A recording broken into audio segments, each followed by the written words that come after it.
Buenos días, buenas tardes o buenas noches, dependiendo la hora en la que se encuentren viendo este video tutorial. Habla su profesor Jesús Mejías. Continuando con nuestra serie de videos educativos del área de tecnología y nuestro curso de sistemas operativos, en el día de hoy vamos a trabajar lo que es el capítulo número 8, que corresponde a administración de archivos y estructuras de almacenamientos masivos.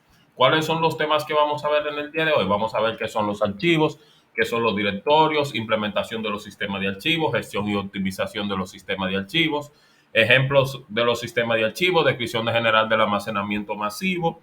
Trabajaremos también la programación de los discos duros HDD, la programación de NVDM, detención y corrección de errores, gestión de dispositivos de almacenamiento, gestión de espacio, del espacio del intercambio adjunto del almacenamiento y lo que son las estructuras RAID.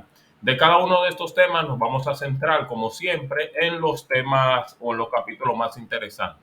Entonces vamos con lo que son los archivos y los directorios. Tenemos que un archivo es un contenedor de información. La mayoría de los archivos que se utilizan contienen información como datos en un formato determinado, un documento, una hoja de cálculo, un gráfico. El formato es la disposición de los datos dentro del archivo. El formato del archivo se conoce como tipo de datos. Un directorio es un tipo exclusivo de archivo que solo contiene la información necesaria para acceder a dichos archivos o a otros directorios. En consecuencia, un directorio ocupa menos espacio que otros tipos de archivos. En informática, disculpen, un directorio o carpeta es un contenedor virtual en que se almacena una agrupación de archivos informáticos y otros subdirectorios atendiendo a su contenido o a su propósito cualquier criterio que decida lo que es el usuario. Tenemos acá lo que son algunos ejemplos de los sistemas de archivos. Tenemos los NTFS, tenemos los HFS Plus, los APFS y tenemos lo que es el FAT y el FAT32, que son los comúnmente más utilizados. En la actualidad existen bastantes sistemas de archivos, aunque no todos están igual de extendidos. Los más habituales hasta la fecha son el FAT16, FAT32, XFAT y NTFS, que es en el caso de Windows, en el HFS Plus y APFS son de Mac, y en el caso de Linux utiliza actualmente el EXT4, el sucesor del EXT3 y el EXT2, entre otros. Tenemos acá lo que es la programación de los HDD. Dice que la programación de los discos duros se refiere al proceso de organizar los archivos de un disco duro para que puedan ser leídos por una computadora. De hecho, la realización es mediante el uso de un programa especializado que se conoce como un gestor de archivos. Básicamente esto consiste en organizar lo que son los archivos para cuando nosotros, por ejemplo, queramos hablar un archivo, se pueda leer un poquito más rápido, que es muy parecido a lo que vamos a trabajar ahora, que es la defragmentación del disco.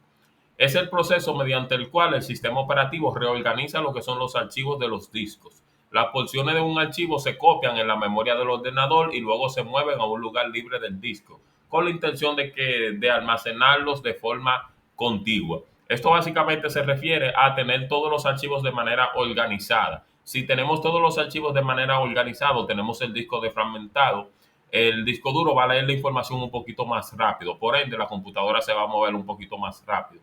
Siempre pongo el ejemplo siempre pongo este tipo de ejemplo.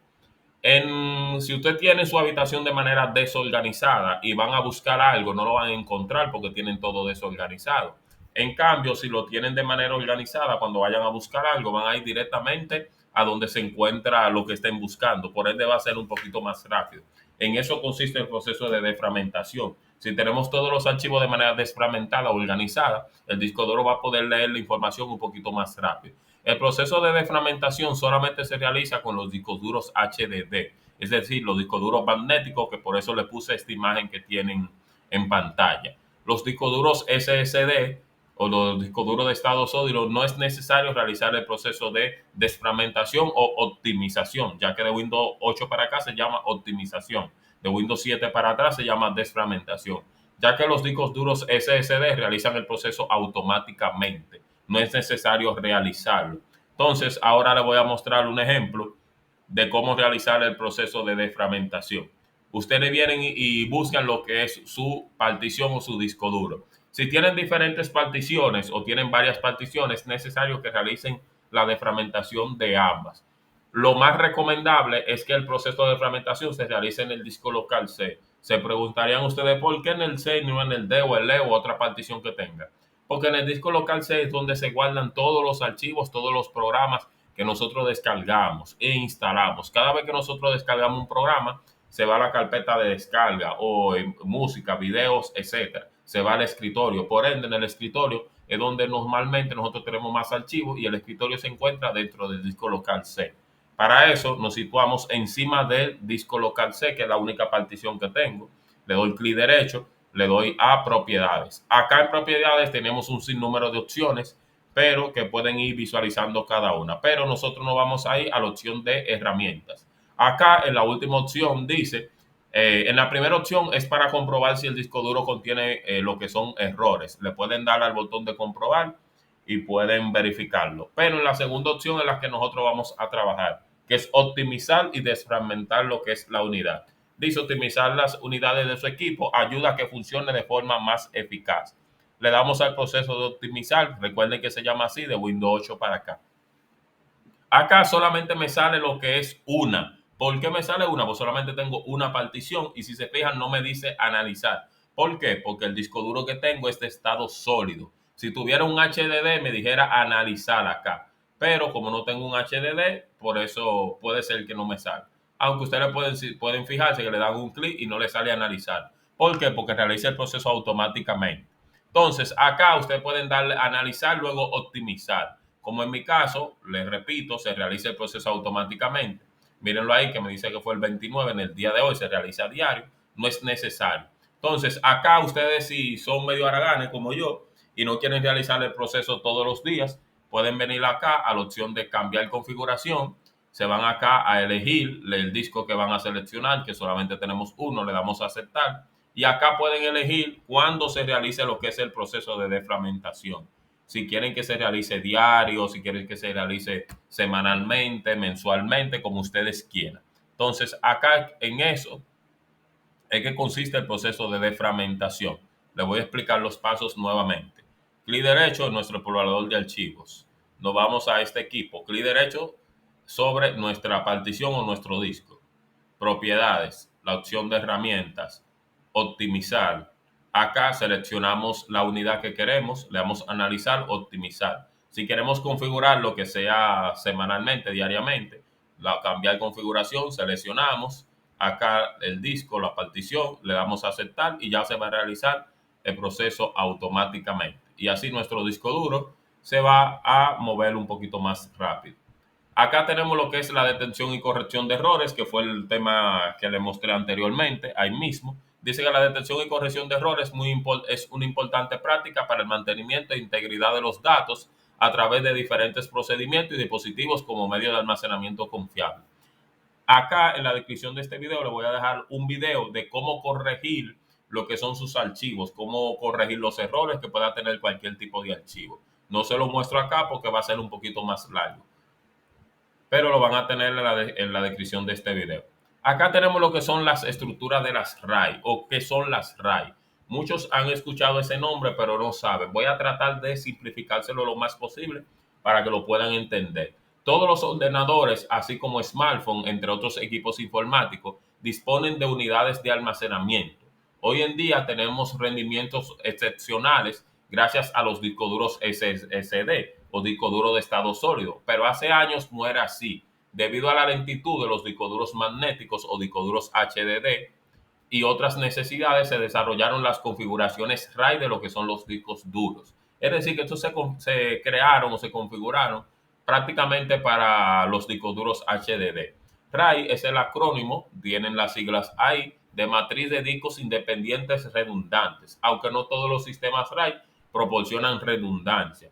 La finalidad de un sistema RAID de disco es el de proteger los datos en caso de que un disco duro falle, o en algunos casos tiene como función principal mejorar la velocidad de lectura de varios discos que conforman un único volumen.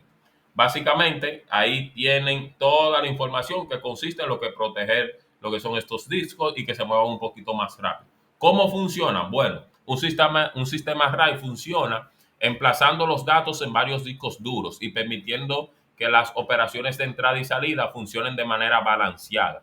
mejorando el rendimiento. En otras palabras, o bien los datos se escriben en ambos discos al mismo tiempo, o bien se escribe un dato en uno y otro dato en otro para repartir el trabajo. Los sistemas RAID se presentan en el sistema operativo como si fueran un único disco lógico, dado que consiste en un solo volumen. Dicho de otra manera, lo que hace es almacenar una información dividida en varias unidades distintas. De esta manera se accede a ellos en paralelo y se duplica la velocidad de acceso. Sin embargo, en el caso de los discos duros, esta función no se suele encontrar en las PC domésticas o las computadoras tradicionales o de escritorio que nosotros utilizamos. Para que un sistema RAID funcione es necesaria la presencia de un controlador RAID o una controladora RAID. Y puede ser o bien por hardware o por software. Al día de hoy, la gran mayoría de PC de usuarios ya cuentan con una controladora RAID por software integrada en la BIOS de la placa base. Y de hecho, las controladoras por hardware tan solo se usan en entornos empresariales. No, esto quiere decir que no todas las computadoras tienen lo que es una controladora RAID a nivel de software, y a nivel de hardware se utiliza más a nivel empresarial. Es muy importante que verifiquen si su computadora la tiene, aunque ya básicamente nadie que tenga el conocimiento va a decir, no, tienes RAID. No, si tú tienes el conocimiento, ya tú buscas un equipo que venga configurado. Tenemos lo que son los diferentes tipos de RAID. Tenemos desde la 0, 5 en adelante, desde la 0 hasta la 5. Es un tipo de configuración steeping, por lo que no ofrece redundancia de datos. Para este tipo de configuraciones se requieren al menos 2 unidades de almacenamiento y el número máximo viene determinado por la controladora. Windows y cualquier sistema operativo verá esta configuración como si fuera un único disco duro, sin importar de la cantidad de unidades instaladas. Nota, la configuración RAID 0 se desarrolló por los discos duros mecánicos o HDD, que eran extremadamente lentos, y así se conseguía aumentar el rendimiento. También se les conoce como configuración RAID Gaming, precisamente porque muchos aficionados a los videojuegos la usaban en sus ordenadores como centros para almacenar información, por lo que necesitaban que todo el sistema fuera lo más rápido posible, para lo que permitía la tecnología mecánica de esas unidades. Lo que se hace en esta configuración es que los datos se escriben secuencialmente. Si tenemos dos discos, uno denominado HDD1 y el otro HDD2, lo que hace es partir la información y escribirla primero en el 1 y luego en el 2. Y así hasta almacenar toda la información para que se moviera un poquito más rápido. En el caso de la 1, pasamos a la primera configuración del tipo mirroring, como ustedes quieran, o de espejo. Este tipo de configuración busca realizar una copia de seguridad de los datos almacenados. La información se escribe de manera simultáneamente en los discos duros, de manera, repito, simultánea, valga la redundancia. Se requiere de al menos 2 unidades y el límite está determinado por la controladora o por qué, ganan, se fue el ganados ahí, respecto a lo que es de la RAID 0. Ese punto de tener a salvo la información mientras una de las unidades está operativa y funcional. Dicha configuración tiene un gran problema, aunque lo normal es pensar que primero la información se guarda en el disco duro primario y luego se copia en el secundario. Esto no es así. La realidad es que la información se escribe en los dos discos duros al mismo tiempo. Eso supone una reducción en la velocidad de escritura hasta un 25%, pero la velocidad de lectura podría subir un 25%. Recuerden que como se está copiando los dos discos duros, la velocidad de escritura va a ser un poquito más lenta. Lo bueno de esta configuración es que si se daña una de las unidades, se puede recuperar la información almacenada. No es habitual, pero ambas unidades se podrían dañar al mismo tiempo. Como se está leyendo, copiando la información al mismo tiempo, se pueden dañar las dos. En ese caso, la información se pierde y no tendremos opción de volver a recuperarla de ninguna manera. Eso si estamos hablando de una de las causíticas menos habituales o casuíticas menos habituales. Tenemos en el caso de la RAID 2, vamos ahora con una configuración muy poco habitual y que es muy poco bastante compleja de entender. La configuración de la RAID 2 es básicamente una RAID 0, pero que agrega la corrección de errores mediante el código Hamming o Hamming. Para este tipo de configuraciones necesitamos de al menos 3 discos duros. Los dos primeros actúan como una RAID 0 y el tercero actúa como un disco de verificación de los datos. Una de las singularidades de la RAID 2 es la sincronización de los discos duros. En HDD lo que se hace es sincronizar el giro de los discos para que giren en la misma orientación, mientras que en los SSD se empieza siempre en la misma celda y sigue lo que es un patrón. Debido a estas particularidades técnicas, se impide entender varias solicitudes de manera simultánea. Aquí los datos se dividen a nivel de bit, no a nivel de bloque o de paquete, haciendo que este sistema sea muy complejo. Realmente es un sistema muy extraño de ver por su complejidad y coste. En el caso de la RAID número 3, pasamos a otra de esas configuraciones posibles, pero extremadamente raras por su complejidad. Aquí los datos se distribuyen en los discos duros a nivel de bytes en vez de a nivel de bloques. Se añade un disco duro que únicamente hace la función de paridad. Esta configuración exige al menos 3 unidades de discos duros, 2 para almacenamiento y una para paridad. Algo interesante es que los discos duros para el almacenamiento actúan como una configuración RAID 0. La tercera unidad es donde se almacenan los bytes de paridad. Esto permite que si se pierde un byte de datos por cualquier fallo, se consiga recuperar mediante los discos de paridad. Como las unidades primarias actúan en RAID 0, se aumenta mucho la velocidad de lectura y escritura. Presenta un problema y que los discos duros son usados de manera simultánea en todo momento. Esto genera lo que es un impedimento de realización de peticiones simultáneas. Continuamos con la 4, tiene bastantes similitudes con las 3, con la salvedad de la unidad de almacenamiento se divide en bloques y no en bytes. Recuerden que el anterior se dividía en bytes. Lo que nos ofrece esta configuración es que cada disco duro funcione independiente del resto. Las configuraciones de RAID 4 requieren de un total de 4 discos duros, 3 irán destinados a datos y 4 será de la paridad. Este sistema es muy interesante ya que si la controladora lo permite, la configuración puede aceptar peticiones de lectura simultánea. Debería también soportar múltiples peticiones de escritura y en teoría la soporte. Tiene un problema y es que la paridad de un solo disco duro puede generar lo que es un cuello de botella. En la 5, esta configuración de discos duros con paridad distribuida es bastante utilizada en la actualidad. Esta es la que más nosotros utilizamos y la que estamos utilizando actualmente. Las unidades de almacenamiento se dividen en bloques, donde se almacena la información dentro del conjunto de bloques. Uno se destina a la paridad para garantizar la redundancia de los datos. La paridad lo que nos permite es reconstruir los datos guardados en un disco duro. Si este termina fallando, el bloque de paridad, por otro lado, se almacena en un disco duro distinto para poder restaurar la información. Se requiere para este tipo de configuración de al menos 3 discos duros para así poder garantizar la redundancia. Por eso es que básicamente las redes se configuran más a nivel empresarial, ya que a nivel de nosotros de usuario no es necesario. Entonces, tiene un gran inconveniente este sistema y es que solo permite el fallo de un disco duro a la vez. Si por cualquier casualidad se dañaran 2 de las unidades de almacenamiento que conforman la RAID 5, la información se perderá. Además, si se diera un error durante el proceso de restauración, toda la información almacenada se perderá. Por eso las RAID son un poquito complicadas y no en todas las empresas se implementan. Entonces, continuamos con la RAID 6. Vamos ahora con una versión avanzada o mejorada de la configuración de la 5. Los discos duros en este caso no tienen un bloque de paridad, tienen 2 bloques de paridad. Así tenemos que el bloque de paridad no está solo en un disco duro, sino que está en los dos. Esto lo hace un poquito mejor que la 5.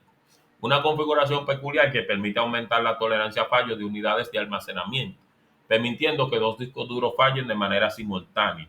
También lo hace más resistente a posibles fallos en restauración del disco. Aquí también se puede dar la pérdida de información, pero requiere que más de 2 unidades de almacenamiento fallen, a diferencia de la 5, que si fallaba uno se iba todo. Para esta configuración RAID 6 se requiere de al menos 4 unidades de disco. Destacar que esta configuración no es óptima si vamos a instalar muchas unidades de almacenamiento, ya que cuanto más disco duro, más probabilidades de fallo vamos a tener. Y este era el último tema que quería que trabajáramos en el día de hoy.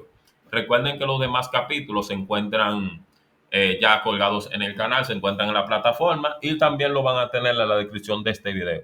Adicional, en la descripción de este video van a tener cómo defragmentar el disco, cómo corregir el disco y cómo optimizar lo que son los archivos. También les voy a mostrar cómo configurar lo que es una RAID o crear, sí, cómo configurar una RAID o crear una RAID en lo que es una máquina virtual con Windows 10. Se lo voy a dejar acá en la descripción de este video.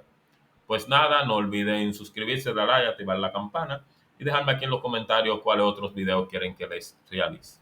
Muchas gracias y pasen feliz resto del día.